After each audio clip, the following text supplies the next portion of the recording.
El ejército iraní la semana pasada, lo que sus comandantes no están contando. Algo que borró años de preparación, miles de millones de dólares de infraestructura de defensa y lo que Irán creía que era su ventaja más fiable en cuestión de horas. Y la parte aterradora, Irán nunca lo vio venir, porque Estados Unidos no se presentó a este combate con armas que Irán supiera cómo contrarrestar. América se presentó con armas que Irán nunca había encontrado antes, completamente nuevas, nunca usadas en combate, nunca probadas contra un enemigo real hasta ahora. 3 armas, 3 primeras históricas, y cada una de ellas es una señal directa, no solo a Irán, sino a cada nación sobre la tierra que observa este conflicto desarrollarse, de que el ejército estadounidense acaba de cruzar el umbral de una era completamente nueva de la guerra. Suscríbase ahora y active las notificaciones, porque al final de este vídeo va a entender exactamente qué acaba de cambiar y por qué importa mucho más allá de las fronteras de Irán. Entremos en materia. Comencemos con el arma que los analistas militares califican como el desarrollo más significativo en capacidad de ataque terrestre estadounidense en una generación. Se llama el misil de ataque de precisión, el PRSM, y si nunca ha escuchado ese nombre antes, lo va a escuchar mucho más en los años venideros. Para entender por qué el PRSM es tan importante, hay que entender qué reemplazó y por qué ese reemplazo era tan urgentemente necesario. Durante más de 30 años, la columna vertebral de la capacidad de ataque de precisión terrestre estadounidense fue el ATACMS, el sistema de misiles tácticos del ejército. Si siguió la guerra Rusia-Ucrania, probablemente escuchó ese nombre repetirse constantemente. Ucrania usó los ATACMS para golpear sistemas de defensa aérea rusos, depósitos de municiones, infraestructuras de mando de alto valor, y esos ataques funcionaron. El ATACMS demostró su valor durante la Operación Tormenta del Desierto en 1991. Lo volvió a demostrar durante la Operación Libertad iraquí. Durante 3 décadas fue el arma de ataque de precisión lanzada desde tierra preferida de América, pero esta es la realidad de la tecnología militar. No importa cuán buena sea un arma, en el momento en que tu enemigo empieza a estudiarla, a aprender su alcance, su perfil de vuelo, sus limitaciones, su eficacia empieza a deteriorarse.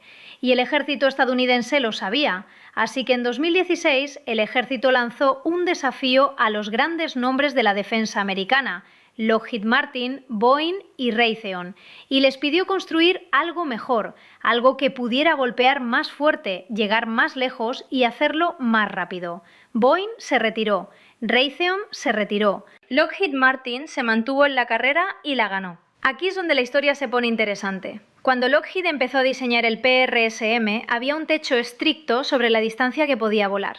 Debido a un acuerdo de la Guerra Fría llamado el Tratado sobre Fuerzas Nucleares de Alcance Intermedio, el Tratado INF, firmado por Estados Unidos y la Unión Soviética en 1987, América estaba legalmente restringida de desplegar misiles lanzados desde tierra más allá de cierto alcance. Así, el PRSM original fue diseñado para alcanzar un máximo de unos 500 kilómetros. Eso es todavía significativamente mejor que el ATACMS, que llegaba hasta unos 300 kilómetros. Pero 500 kilómetros era el techo, el límite estricto. Luego, en 2019, algo cambió. Estados Unidos se retiró formalmente del Tratado INF, y de la noche a la mañana ese techo desapareció. 500 kilómetros ya no era la meta, era el punto de partida. De repente, Lockheed Martin tenía permiso para llevar el PRSM a territorios antes prohibidos. Los planes se ampliaron de inmediato. El ejército anunció que quería extender el alcance del misil más allá de 640 kilómetros, luego más allá de 1000 kilómetros, y la hoja de ruta de desarrollo que siguió es verdaderamente impresionante. Pero antes de hablar de los planes futuros, hablemos de lo que el PRSM ya puede hacer ahora, porque ya es notable. Primero, y este es el detalle que realmente entusiasma a los oficiales de logística, el PRSM no necesita ningún lanzador nuevo. Dispara desde exactamente la misma plataforma ya desplegada en todo el ejército estadounidense y en muchos ejércitos aliados, el M270 y el HIMARS, el sistema de cohetes de artillería de alta movilidad. América ya tiene estas unidades posicionadas en todo el mundo y el PRSM simplemente encaja en ellas, sin nueva infraestructura, sin nuevos vehículos, sin ciclos de adquisición de varios años para equipos completamente nuevos.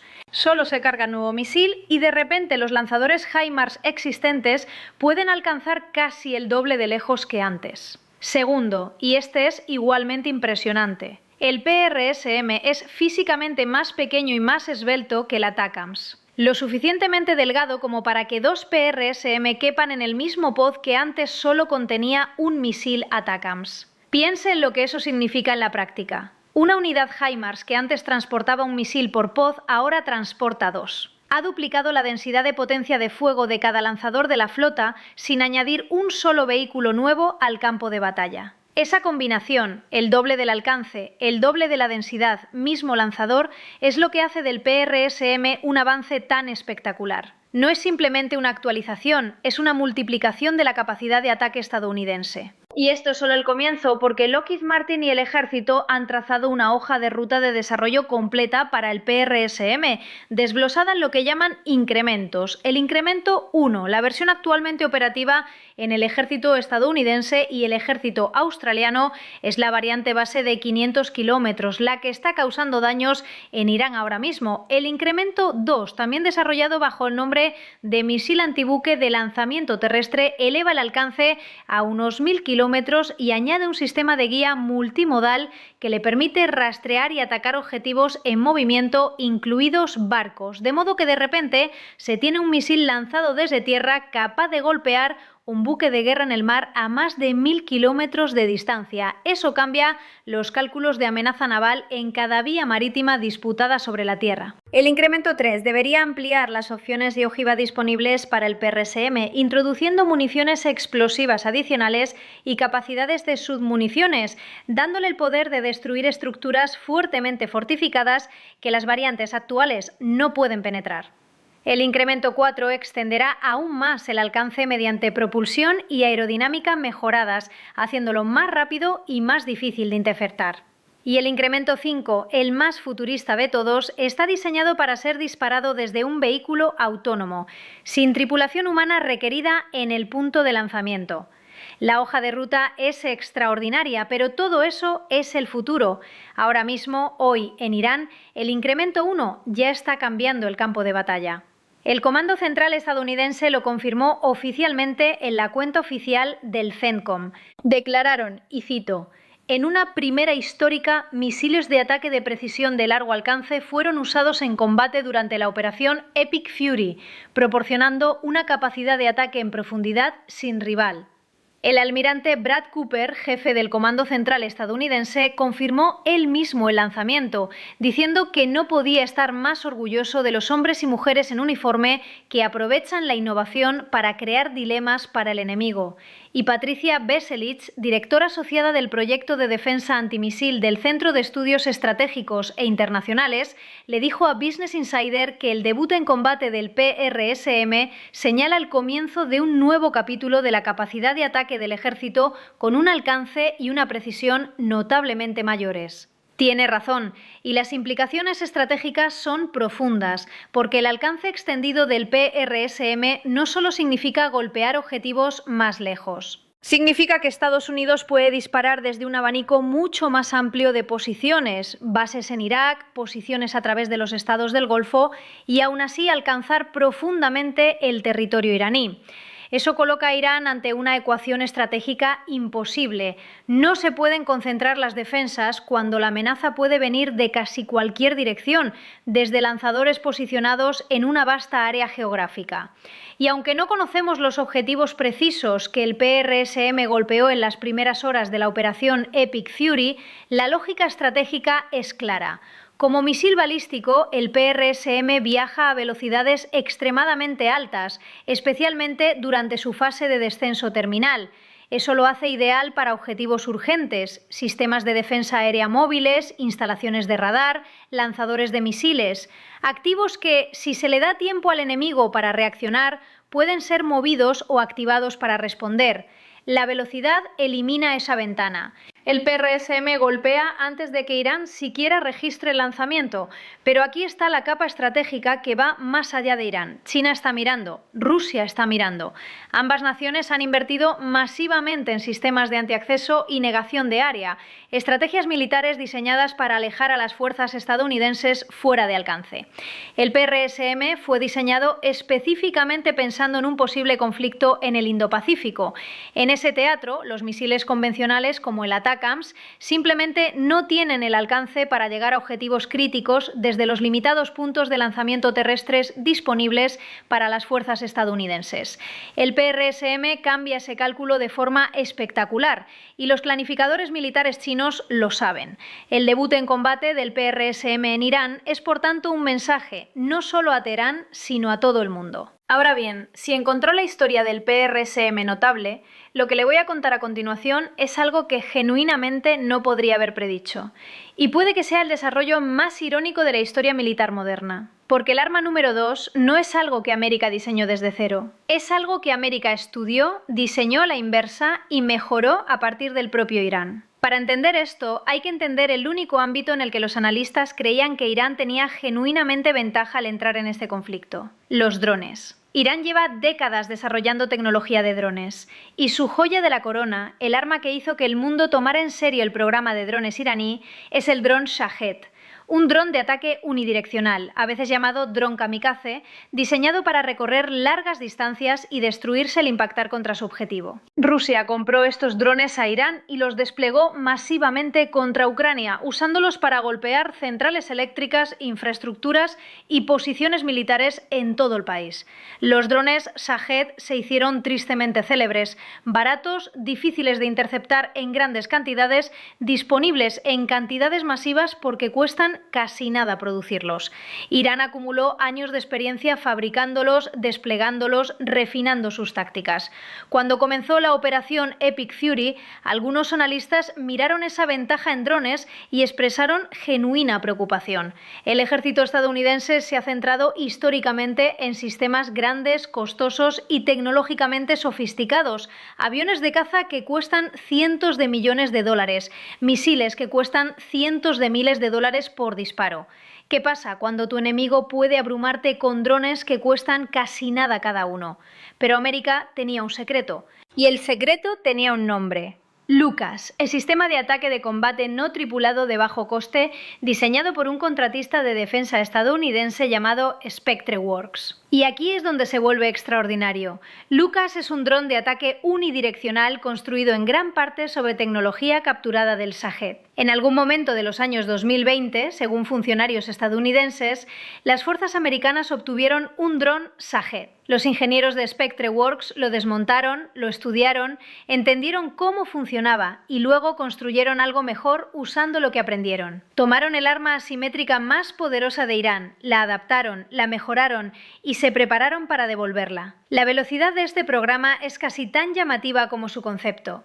El programa LUCAS fue oficialmente presentado en julio de 2025. Apenas unos meses después, drones LUCAS ya estaban desplegados con las fuerzas estadounidenses en Oriente Medio. En diciembre de 2025, apenas 5 meses después del anuncio público, el primer dron LUCAS fue lanzado en el mar en el Golfo Pérsico. Y luego, el 28 de febrero de este año, el día inaugural de la operación Epic Fury, LUCAS vivió su primer combate real.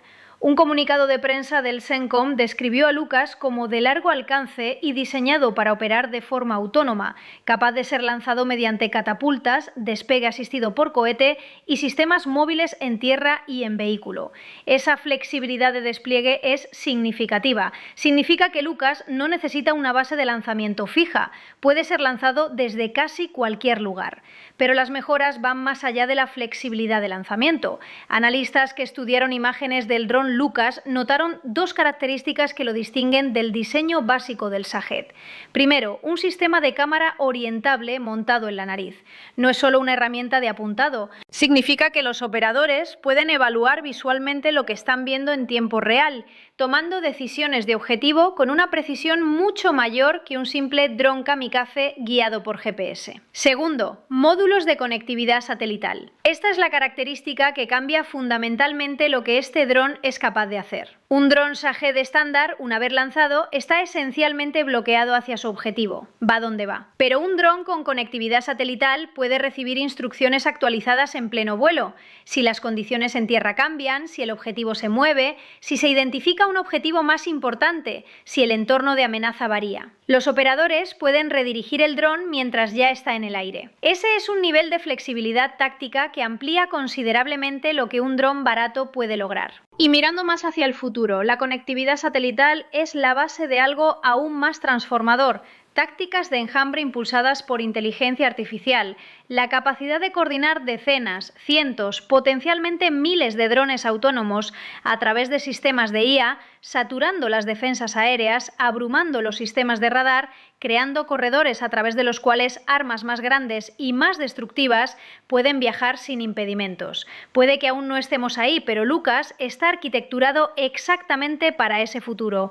Esta es la realidad de los costes que hace esto aún más llamativo. Cada unidad Lucas cuesta aproximadamente $35.000. $35.000. Es una fracción del coste de un solo misil, y el presupuesto del ejército estadounidense puede sostener la producción de una cantidad efectivamente ilimitada de ellos. Un funcionario de defensa estadounidense, hablando con CNN, reconoció que el enfoque histórico de América en sistemas grandes y costosos podría haber sido una desventaja frente a amenazas asimétricas más baratas.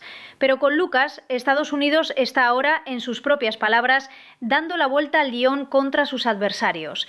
Piense en lo que eso significa desde la perspectiva de Irán. Pasaron décadas desarrollando y perfeccionando el Shahed como herramienta precisamente porque era barato, simple y difícil de contrarrestar a escala.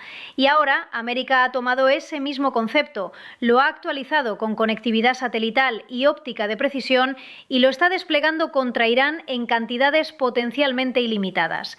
La ironía es casi poética. La mayor innovación militar asimétrica de Irán está siendo ahora usada contra su creador, mejorada, producida en masa y lanzada desde activos estadounidenses en toda la región. No tenemos un recuento preciso de cuántos drones Lucas han sido desplegados ni qué objetivos específicos han golpeado, pero funcionarios han confirmado que hay muchos disponibles y que la producción continúa. Dado el coste y la capacidad manufacturera de la base industrial de defensa estadounidense, no hay un techo significativo sobre cuántos pueden ser desplegados.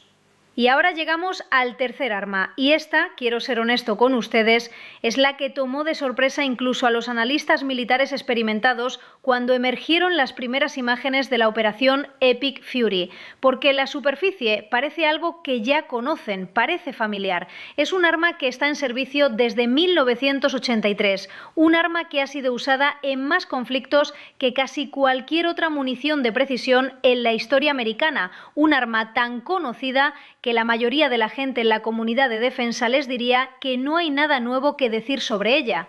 Estarían equivocados. El arma es el Tomahawk, el misil de ataque terrestre BGM-109 Tomahawk. Y si siguió alguna operación militar estadounidense durante las últimas 4 décadas, conoce el Tomahawk, conoce sus capacidades. Alcance extraordinario, capaz de viajar más de 1.600 kilómetros. Operación en cualquier condición meteorológica, misil de crucero subsónico de propulsión a chorro, desplegado no solo por la Marina de Estados Unidos, sino también por la Marina Real Australiana, la Marina Real de los Países Bajos y la Royal Navy británica. Un sistema de armas verdaderamente multinacional que ha demostrado su valor en conflicto tras conflicto tras conflicto. Pero esto es lo que nadie estaba listo para ver. Cuando el Comando Central estadounidense publicó las primeras imágenes de la operación Epic Fury, los analistas que miraron esas imágenes tuvieron que mirar 2 veces. Había algo diferente en los Tomahawks de esas fotografías. Algo fundamental, algo que nunca se había visto antes en 40 años de despliegues de Tomahawks. Los misiles eran negros, no el gris estándar que los misiles Tomahawk han llevado desde que entraron en servicio en 1983. No ningún tono asociado con ninguna variante conocida. Negro brillante, una ruptura clara e inconfundible con todo lo que el Tomahawk ha parecido siempre. Y antes de que piensen que esto es puramente cosmético, antes de que se pregunten si alguien simplemente decidió repintarlos, permítanme ser directo. Esto no tiene que ver con la estética. Este cambio de color es una mejora del arma en sí misma. Así es como los analistas descifraron lo que ese revestimiento negro significa realmente. Lo reconocieron porque lo habían visto antes, en exactamente otra arma en el arsenal estadounidense, el AGM-158F, el misil antibuque de largo alcance, conocido como LRASM. Ese misil presenta el mismo tipo de acabado negro brillante. Y la razón por la que el LRASM usa ese revestimiento está bien entendida en la comunidad de defensa. Es un revestimiento de baja observabilidad, materiales absorbentes de radar combinados con propiedades de supresión infrarroja adheridos a la superficie del misil. Cuando este revestimiento se aplica a un misil que vuela a baja altitud sobre aguas abiertas, que es precisamente cómo se emplean a menudo los Tomahawks, volando a ras del agua para evitar los radares, degrada considerablemente la capacidad de los sistemas de radar enemigos para detectarlo y rastrearlo. Piense en lo que eso significa en la práctica. Un Tomahawk gris estándar lanzado desde un buque de guerra en el Golfo Pérsico ya era extremadamente difícil de interceptar. Vuela bajo. Sigue trayectorias que abrazan el terreno. Es relativamente pequeño y rápido. Los sistemas de defensa aérea iraníes podían detectarlo, pero tenían que trabajar duro para hacerlo, y el margen para una interceptación exitosa ya era estrecho. Ahora añadan un revestimiento que absorbe la energía del radar en lugar de reflejarla. Añadan supresión infrarroja, que reduce la firma térmica del misil, y esa ventana de detección ya estrecha se reduce aún más, potencialmente hasta el punto en que los radares iraníes no registran estos misiles hasta que están demasiado cerca para ser interceptados. Informes militares estadounidenses indicaron que los Tomahawks pintados de negro fueron usados en ataques contra las defensas aéreas iraníes y las infraestructuras marítimas cerca del estrecho de Hormuz. Su propósito encaja con una doctrina centrada en el sigilo, neutralizar los sistemas de radar antes de los ataques de seguimiento, creando aperturas para fuerzas adicionales. Irán, a pesar de su fuerte inversión en sistemas de defensa aérea, probablemente no tenía preparación previa para esta variante. Las redes de radar están calibradas alrededor de décadas de observación de las firmas estándar del Tomahawk, y una versión de baja visibilidad habría perturbado completamente esas suposiciones de detección. Estratégicamente, esto refleja un cambio en la doctrina estadounidense de misiles de crucero. Más allá de la velocidad y la precisión, el sigilo está ahora integrado en el propio diseño del misil, no solo en las aeronaves. Esto cambia el entorno de amenaza para cualquier adversario que dependa de sistemas de radar de alerta temprana, ya que los tiempos de detección y las ventanas de respuesta se reducen o eliminan. La implicación más amplia se extiende más allá de Irán. Países como Rusia y China, que dependen fuertemente de redes de defensa aérea integradas, están ahora reevaluando su capacidad para detectar e interceptar sistemas de misiles de crucero modernizados. El uso en combate reportado de sistemas actualizados junto a otras nuevas capacidades de ataque también señala un patrón más amplio: la iteración rápida y el despliegue de plataformas mejoradas directamente en conflictos reales, acelerando la validación en el campo de batalla y acortando los ciclos de desarrollo. Lo que estamos viendo es un cambio en cómo se mantiene la ventaja militar, no solo a través de nuevas plataformas, sino a través de actualizaciones rápidas de sistemas existentes desplegados y probados en condiciones operativas reales. Irán nunca lo vio venir, y ahora mismo cada otro adversario potencial sobre la Tierra está tratando de descifrar qué más no sabe.